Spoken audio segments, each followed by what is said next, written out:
Hello everyone, my name is Serpentinite5. No, wait a minute, that's not right.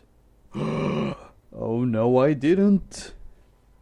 Hello everyone, my name is Loca-Cola, and yes, I've changed my name.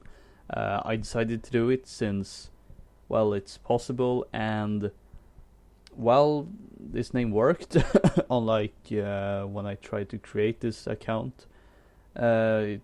This name didn't work for some reason, but now it does, so I decided to switch it, simply because I use this name on pretty much anything else, so really it's just for convenience for everybody.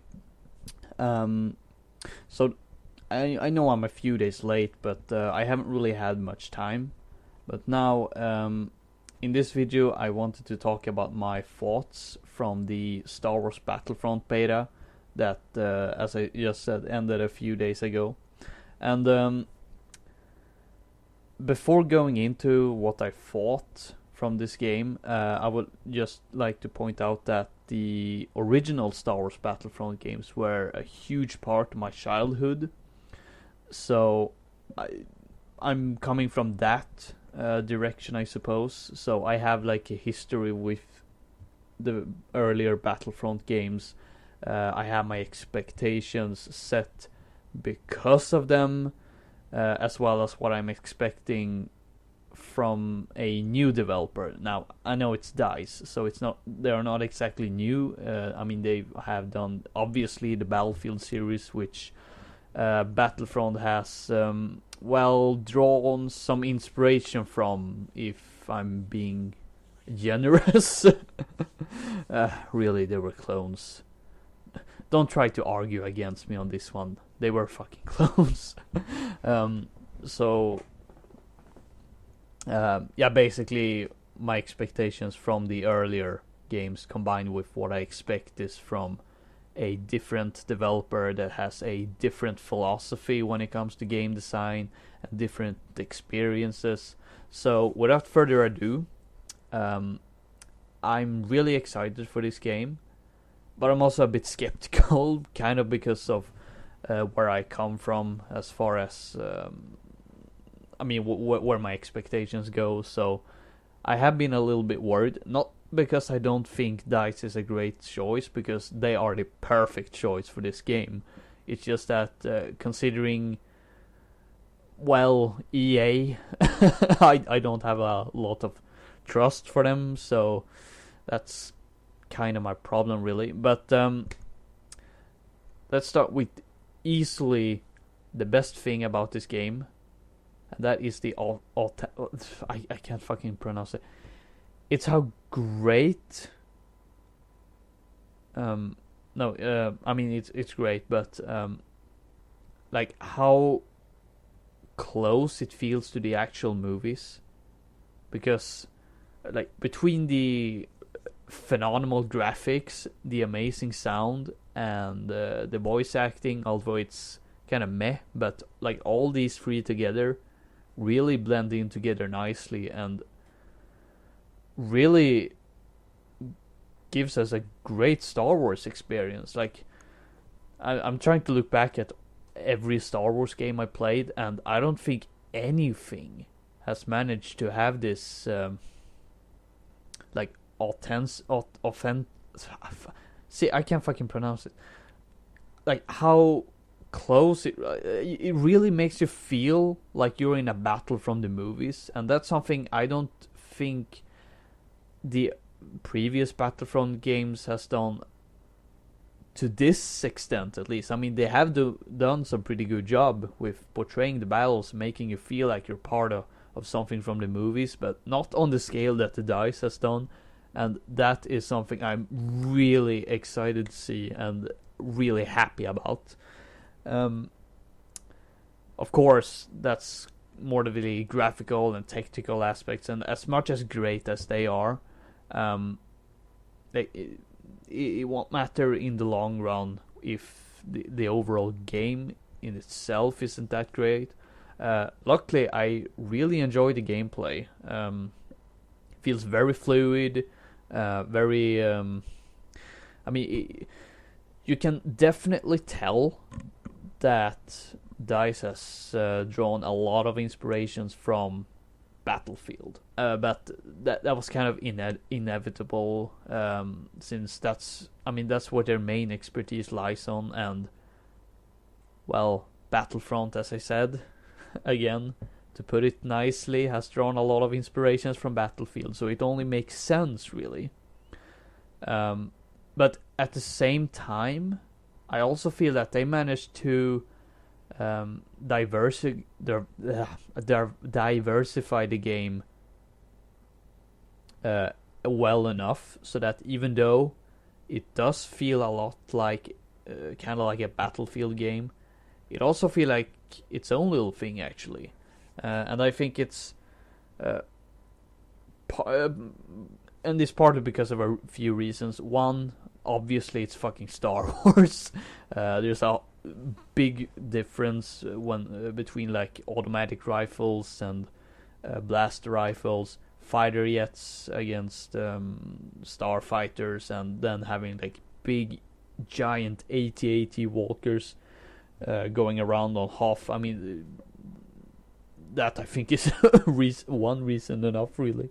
But there are other things like the lack of classes, which I know some people are upset with, and I can kinda understand that, and to a lesser extent, I guess I agree. But honestly, I really like the way they did with. I don't want to say the class system, but really how how you put together your class/character, really. With these cards that give you different weapons and abilities, and I think it works pretty good. Another thing that I really think helps diversify the game from its source material, and with source material I obviously mean Battlefield. Oh Jesus, how many times I haven't mentioned Battlefront and Battlefield, but whatever. The power-ups I really like. I have some issues with them, but I will get to that in just a little bit. So these power-ups can give you like some different powerful weapons and other stuff like the orbital strike. They can also give you the ability to control a vehicle or play as a hero. And I don't know, I don't think it's just me, but I really like how the power-ups are set up, because it gives me this old school feel, like, you know, stuff like Unreal Tournament and Quake, and Jesus Christ, I mean, that's like, that was even old when I was a kid. I guess it wasn't old, but like even when I was a kid, I didn't see much of like that kind of game design, and I'm actually quite happy to see it back in a modern AAA game of 2015, which also helps with making the game feel a bit more unique when compared to, well, Battlefield, really. So I think that's really good. Excuse me.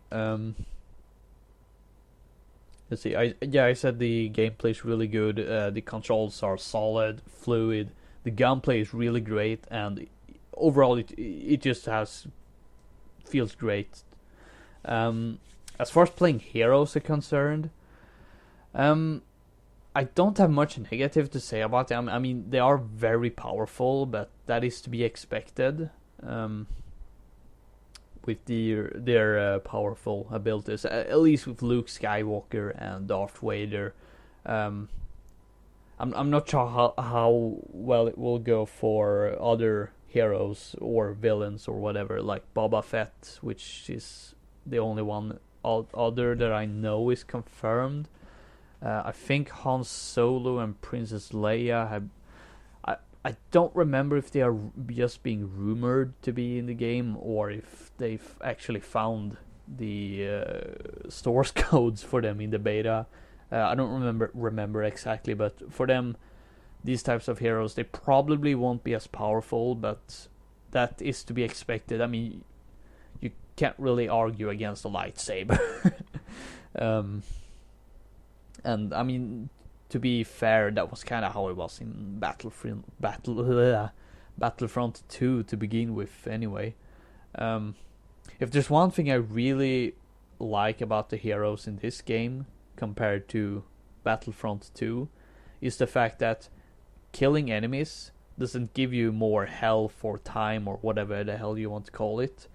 So now you can't just go on a fucking killing spree and stay a hero for a long, good amount of time just because you are really good. I mean, of course you should be rewarded, but I feel that with powerful heroes like these, I think it's a much better balancing. I feel that's a better way to balance the heroes. And speaking of power-ups, let's also go to vehicles a little bit.